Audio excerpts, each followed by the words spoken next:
And moving on, the Ukraine-Russia tension is keeping the world on edge, with fears of Russian invasion looming large. UK PM Boris Johnson has warned that Moscow could invade this week, despite the United States threatening of swift and severe cost if Russia goes ahead with the invasion. German Chancellor Olaf Scholz has landed in Kyiv before visiting Moscow to try and defuse the tension. As tensions spiral, Ukraine has requested for an urgent meeting with Russia to discuss Moscow's massing of troops near the border. In the midst of this flurry of diplomatic efforts to dial down tensions, the crisis has pushed China closer to Russia. But what explains this bonhomie? What are the possible dividends China could be eyeing? Well, the reasons are these. Russia's 30-year contract to supply gas to China. Also, in case of sanctions, Russia banks on China. China has advanced technology that Moscow needs, and Moscow too has military tech that could benefit China potentially. Both autocracies have US as a common enemy. There's also the fact that Russia and China are against the expansion of NATO. China itself has Russia's stamp of approval on the Taiwan takeover in the past. You're watching the NewsHour at 10, debate number 1 on Times Now, Super Prime Time. Go across to our guest joining us live at the moment. We have Maruf Raza, Group Consulting Editor of Times Network with us. Sushant Sareen, Senior Fellow at ORF is with us. But I first want to go across to Brahma Chellaney, Strategic Affairs Expert. Mr. Brahma Chellaney, first and foremost, if you are to look at the potential impact of Russia and China coming close together, if these developments do play out as far as Ukraine is concerned, what's the immediate fallout for India? Can we expect a more belligerent China at a time when they have been pushing, or at least attempting to push, India back at the borders? Yes, we can. To answer your question telegraphically, Russia and China are two natural competitors, but they have been turned into strategic allies by US policy. Ever since the Americans began imposing harsh sanctions on Russia, following Russia's annexation of Crimea in 2014, Russia has pivoted to China. This has been a win-win for Russia, for China. And if new sanctions that Biden is threatening to impose on Moscow, if he were to do that in response to any Russian aggression against Ukraine, then China would become Russia's banker. That will complicate the India-Russia relationship, the defense relationship. India will find it very difficult to make payments to Moscow because Biden is threatening to cut Russia off from the international SWIFT transaction system.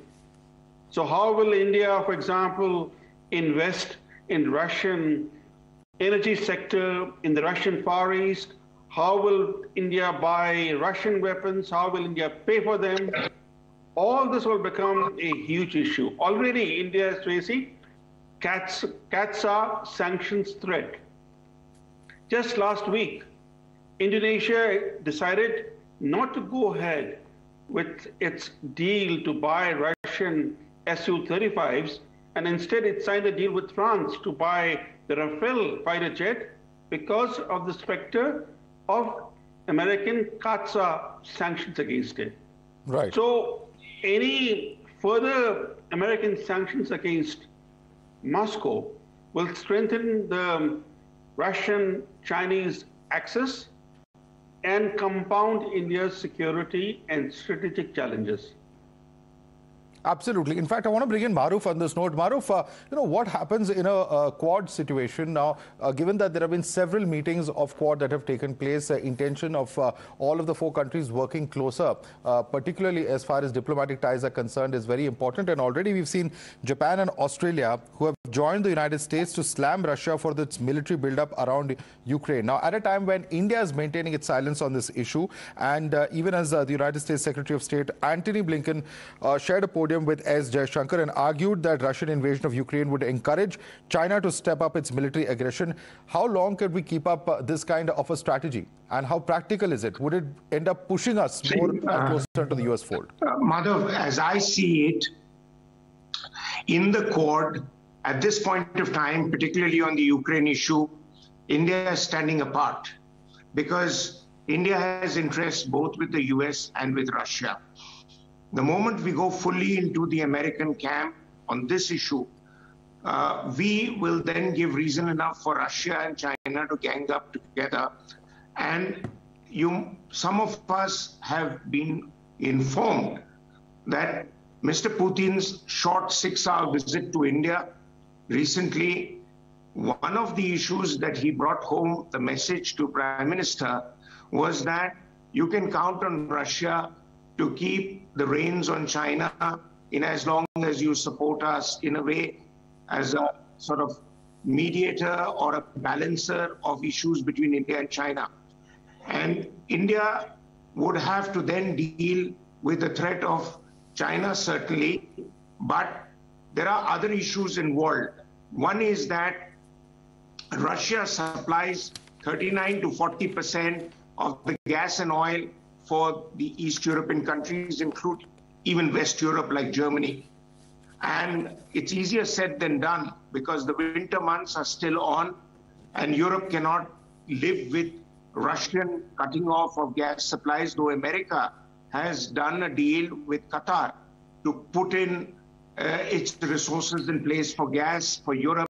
But how soon that can materialize after Russia decides to pull the plug is anybody's guess.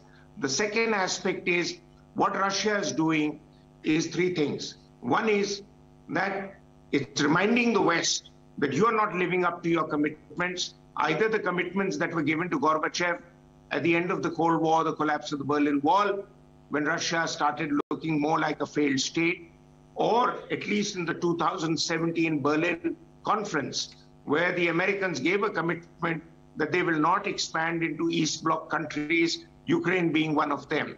Now, Russia says, we want that commitment in writing because we don't see you following up on that commitment with the activities and intent you do. By the way, America claims it's going to be giving 8,500 soldiers or military men into Ukraine to defend itself, but there are already 10,000 odd Americans there in the form of some kind of advisory capacity, but in turn being able to put up a fight. But even then, the numbers are woefully short of what Russia can put into play against Ukraine and some other countries. What I see in the event of a conflict, and a conflict, to my calculation, the American experts say would take place by Wednesday, but I say it will take place after the Beijing Olympics because Mr. Putin is going for the Winter Olympics to China, and he's an ice hockey fan, and he's not going to be away when his country attacks Ukraine. He'll come back, and we might see that happening. But if it happens, the best chance for NATO to put the brakes on Russia is to do what I call the revolving door strategy, which means move in some military forces in another part of the East Bloc where Russia may not be good enough in a position to halt any military activity in case that comes to a conflict. But I don't think a conflict is still on the cards because Russia has given repeated assurances it's not looking for a conflict. Putin is looking for Russian respectability. Putin wants Russia to be seen as a great power. Putin wants the West to live up to its engagement. So what we are getting is most of the news is from the Western media. You're not getting the stuff which is also evolving on the Russia-China fact. And the Russia-China arrangement is going to be the most devastating thing for geopolitics in the world and probably more or less signal the start of the decline of American power. Because the next thing China is going to do is to look at Taiwan. Hugely disruptive, certainly hugely disruptive, Maruf. Let me also quickly bring in Sushant Sareen, who's with us. 2 or 3 very important points that he's made, Sushant Sareen. One of the few world leaders who was actually there at the opening ceremony of the Winter Olympics was Vladimir Putin. You know, once again, underlining the closeness with which these two countries are looking at their own future. Now, they may be autocratic, we may say, I criticize them from outside, but at the end of the day, for India, a large chunk of our defense hardware does come from Russia even now. And as in fact we were looking at what Mr. Chellaney said of how will we actually make those payments, there are some very, very important questions. And more important, perhaps, if I can add as a corollary to that, is that what happens and how will this impact even our own forces and their supplies? I think that's also an important question that needs to be considered. Sushant Sareen. Well, that will be a fairly critical question going forward. See, there was a time when we were buying from the Russians and we had an arrangement and the Russians were not part of the international financial system. But over the last 20, 30 odd years, they have been part of that international financial system. And now most of the deals which we are doing with the Russians is in hard currency. While there is going to be a major setback for us, there will also be a major setback for the Russians.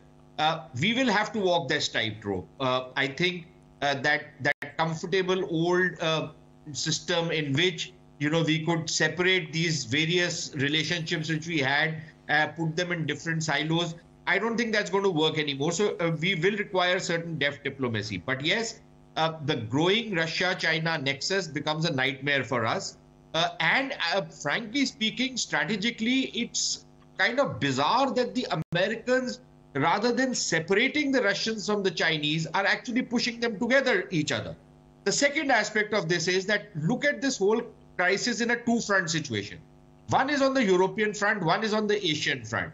If, for example, and I have serious doubts if there will be a conflict in Ukraine, I think both sides are basically playing a game of brinkmanship. I don't think either side is either prepared to go into a conflict or desires a conflict. I think they have certain diplomatic objectives for which they are making this show of force, but neither side is likely to do this, although I have to say that they are both in a trap.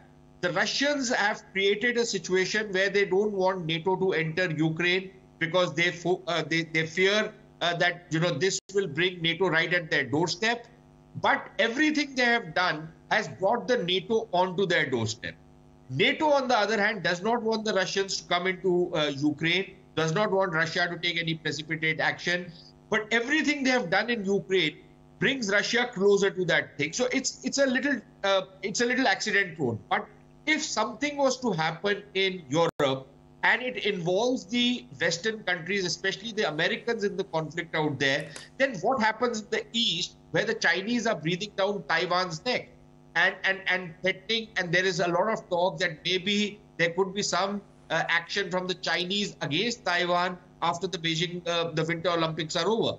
Now, if that was a thing to happen, you have the Americans then caught up in a two-front situation, and not a two-front situation of the Afghanistan and Iraq variety, which were very small theaters of war, but much larger theaters. And if the West was to open a second front on the European side, then that you are looking at a much wider conflict. Does the Europeans, do the Europeans or does NATO want to enter into that space?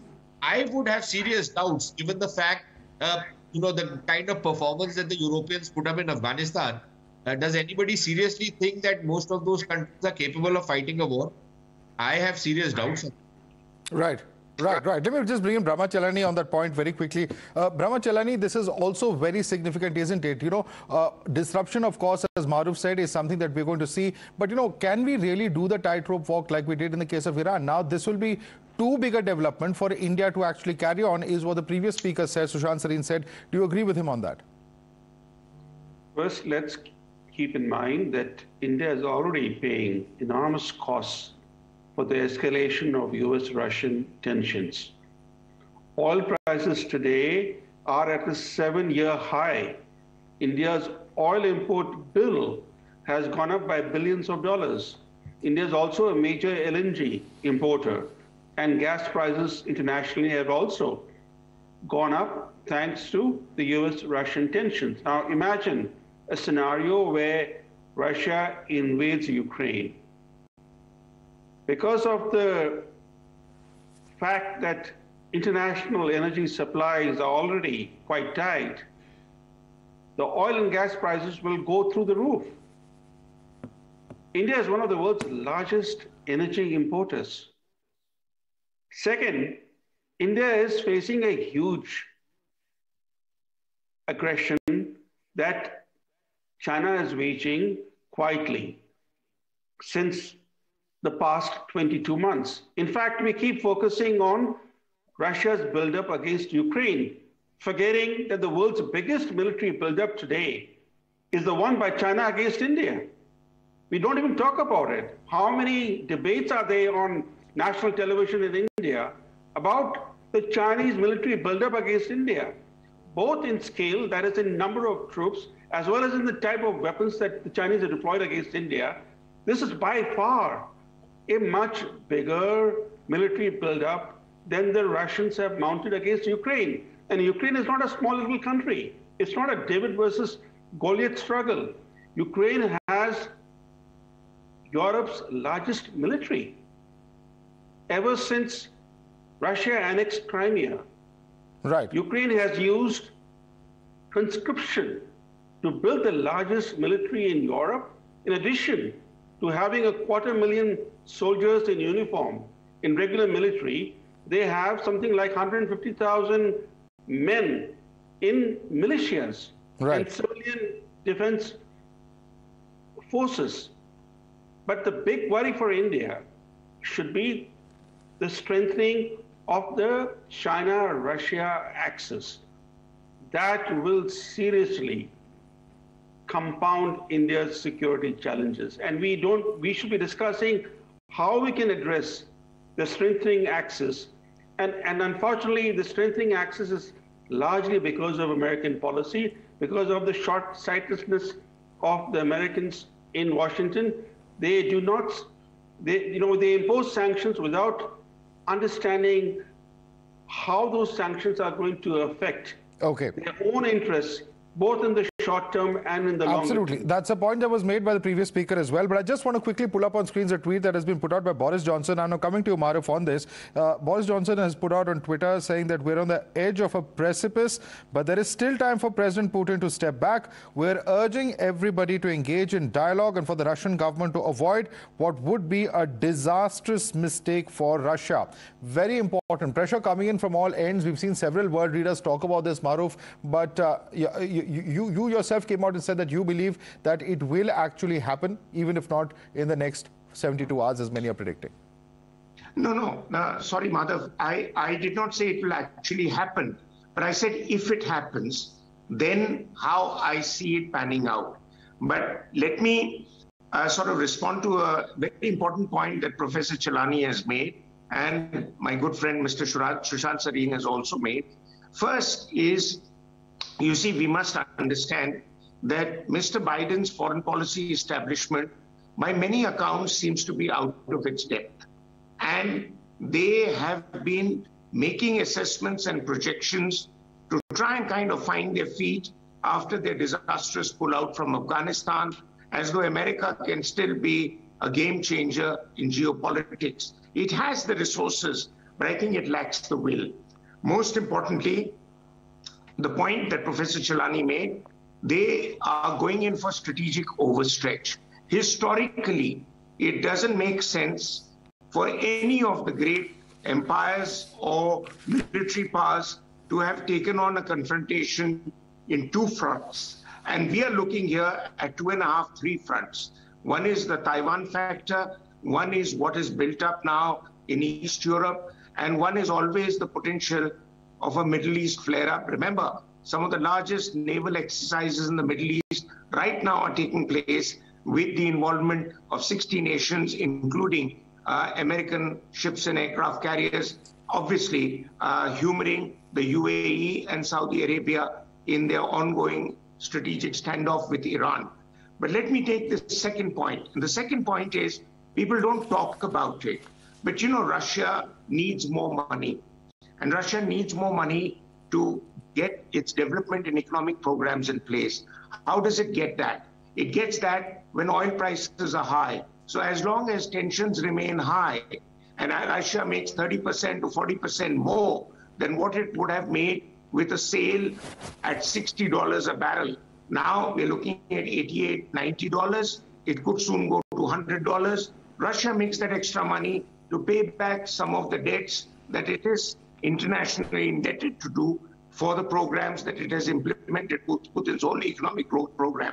Right. The third thing is, you know, we are so blindsided with our relationship with the US and thinking that Quad will come in and step in for us. We are the only country that is facing the Chinese head on, as has been brought out because of our confrontation and not our doing, right, Chinese intrusions.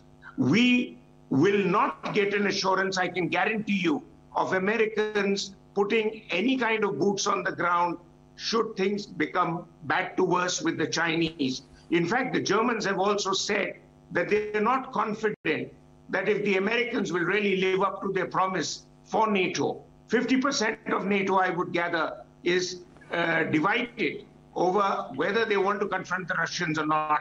And the Russians are hedging their bets on having made war plans that they will feel they will get the world to take the Russian position seriously. The smartest thing for Europe to do would be keeping buffers between Russia and Europe. I don't see the reason why there is an obsession to expand NATO when NATO put up such a shoddy show, both in Afghanistan and Iraq. They're really an organization which is being kept afloat because it was set up in 1953 and it still needs a purpose. I think they need to go back to the drawing board again.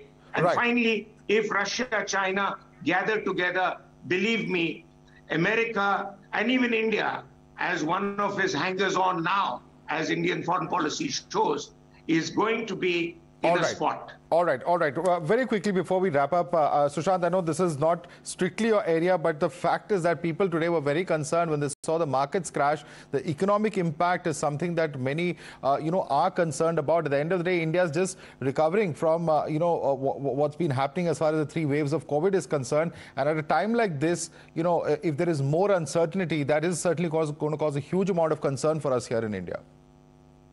No, that's bound to happen. Look, if you have very high tensions, number one, and because of those tensions, for example, let us assume the worst case scenario of a conflict breaking out. As Professor Chellaney is saying, that the Americans are now promising that a lot of the gas and other resources, they will shift from the Middle East and replace the Russian gas and oil going to Europe. Where does that leave us? Because a lot of our oil and gas is coming from the Middle East. Apart from the prices, there is the whole question of energy security. So if the markets are being skittish right now, it's for very understandable reasons. But look, the stock markets going up and down is one particular aspect of it. You might even ignore it for the time being. But the bigger problem is going to be, if oil prices skyrocket, how does that impact your economy? If oil shortages occur and there is this kind of an oil shock which comes in, what happens after that? And of course, the entire strategic scenario, which then starts playing out, because if you have the Russians on one side, the Chinese on one side, both in a belligerent mood, where does that leave a country like India with sources? A lot of its defense supplies from the Russians. How does that play out? And while Maroof has his position on the Americans, the fact of the matter remains that whether we like it or not, America is our largest trading partner today. The amount of business we do with the Americans, we don't do with any other country.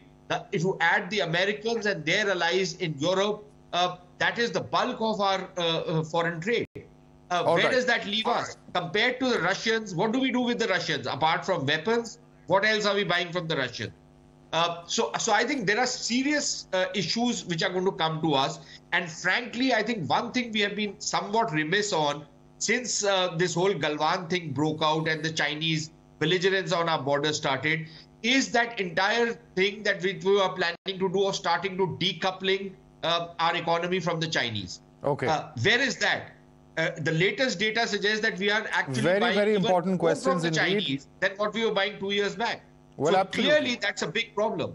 And that question will be asked. If we saw that there was trouble coming, what is our planning for it? How have we actually managed to, become more self-reliant in terms of manufacturing or attracting investment here into India, those who want to manufacture here rather than China? So those are some very, very important questions indeed. Gentlemen, I'd like to thank all of you, Maroof Raza, Sushant Sareen and Brahma Chellaney, for joining us and sharing with us the possible scenarios and the impact that this entire conflict could have, not just on the globe, but for us here in India as well.